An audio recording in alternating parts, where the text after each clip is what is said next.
இந்த காலத்தில் வந்து நேர முகாமைத்துவம் என்பது மிக குறைவு. ஆனால் அண்மையில் உங்களுடைய அழைப்பை ஏற்று ஒரு நிகழ்வில் நான் கலந்து கொண்டிருந்தேன். அப்பொழுதுதான் பார்த்தேன், எல்லாமே சரியான நேரத்தில் சரியான தருணத்தில் மிக விரைவாக நேர்த்தியாக ஒழுக்கமாக நிறைவேறி முடிந்த ஒரு ஆச்சரியமான ஒரு நிகழ்வு. அந்த வகையில் நான் ஆச்சரியப்பட்ட தருணம் தான் அந்த விடயம். அந்த டைம் மேனேஜ்மெண்ட்டை பற்றி கொஞ்சம் சொல்லுங்க. டைம் மேனேஜ்மெண்ட்ன்றது மிக முக்கியமான விடயம். உண்மையிலேயே குறிப்பிட போனால் நான் கல்வியற்றது புனித பத்திரிசியார் கல்லூரியில். ஸோ பத்திரிசியார் கல்லூரி உங்கள் பாடசாலை புனித பத்திரிசியார் கல்லூரியில் நேர முகாமைத்துவம் என்பது மிகவும் இறுக்கமாக காணப்பட்டது. கத்தோலிக்க பாதிரிமார், கத்தோலிக்க குருமாருடைய மிகவும் ஒரு கண்டிப்பான ஒரு கட்டளையாகவும் ஒரு ஒழுக்க விழுமியமாகவும் அமைந்தது. அதுவும் ஒரு காரணம். அதே சமயத்தில் என்னுடைய அட்வான்ஸ் லெவல், என்னுடைய உயர்தர கல்வியின் பின்னர் நான் விரும்பி படித்த பாடம் வந்து மேனேஜ்மெண்ட், முகாமைத்துவத்திலே நான் என்னுடைய MBA பட்டப்படிப்பினை நிறைவு செய்திருக்கின்றேன்.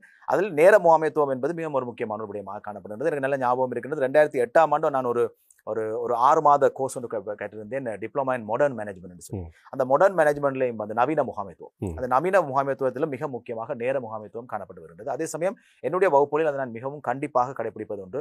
அவ்வாறு நேரம் தாழ்த்தி வரும் மாணவர்கள் பொதுவாக எனக்கு தங்களுடைய டெக்ஸ்ட் மெசேஜ் மூலம் அனுப்புவார்கள். என்று பாடசாலையில் கொஞ்சம் எங்களுக்கு சில அலுவல்கள் இருந்தது, சில நடவடிக்கைகள் இருந்ததுனால எங்களுக்கு லேட்டாக வர வேண்டி இருக்கின்ற சொல்லி அப்படி மாணவர்கள் தெரிவிப்பார்கள். அதே சமயத்தில் அவ்வாறு வகுப்பிற்கு தாமதித்து வருபவர்கள் உடனடியாக வகுப்பில் இணைந்து கொள்ள முடியாது.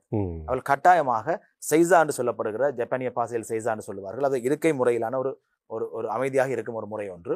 அந்த முறையில் அவர்கள் இருக்க வேண்டும். அந்த முறையில் சிறிது நேரம் இருந்ததன் பின்பு வகுப்பில் உள்ள அந்த பயிற்றுவிக்கனுடைய அந்த பயிற்றுனர் அல்லது ஆசிரியருடைய அனுமதியின் பின்பே அவர் வகுப்புகளில் இணைந்து கொள்ள வேண்டும். அவ்வாறு அந்த மாணவர்களுக்கு நாங்கள் நேரம் என்பது மிக முக்கியமான ஒரு விடயம். நேரம் தாழ்த்தி ஒரு இடத்திற்கு சமூகம் அளிப்பது என்று சொல்வது ஒரு சரியான ஒரு ஒழுக்க கேடான ஒரு விடயம் தான். சில சமயங்களில் அதை ஏற்றுக்கொள்ள முடியும், தவிர்க்க முடியாத காரணங்கள் இருக்கும். மற்றும்படி பொதுவாகவே சிலரை பார்த்தோம் என்று சொல்லி சொன்னால் நேரம் என்றால் என்னென்றே தெரியாது.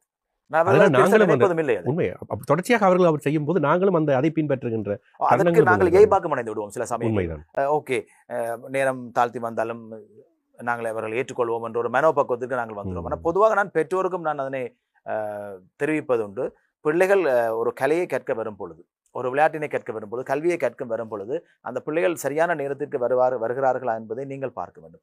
அதில் தான் முதலாவது கலையினுடைய விழுமியம் ஆரம்பிக்கப்படுகின்றது. முதலாவது ஒழுக்கமே அந்த மாணவன் வந்து தன்னை தயார் செய்து அந்த நேரத்திற்கு அந்த இடத்திற்கு தன்னை தயார் செய்து அந்த இடத்தில் பங்கு பெற்றுக் கொள்வதே முதலாவது ஒழுக்கம். முதலாவது அவருடைய வளர்ச்சியினுடைய காரணமும் அதுவாகத்தான் அமையும்.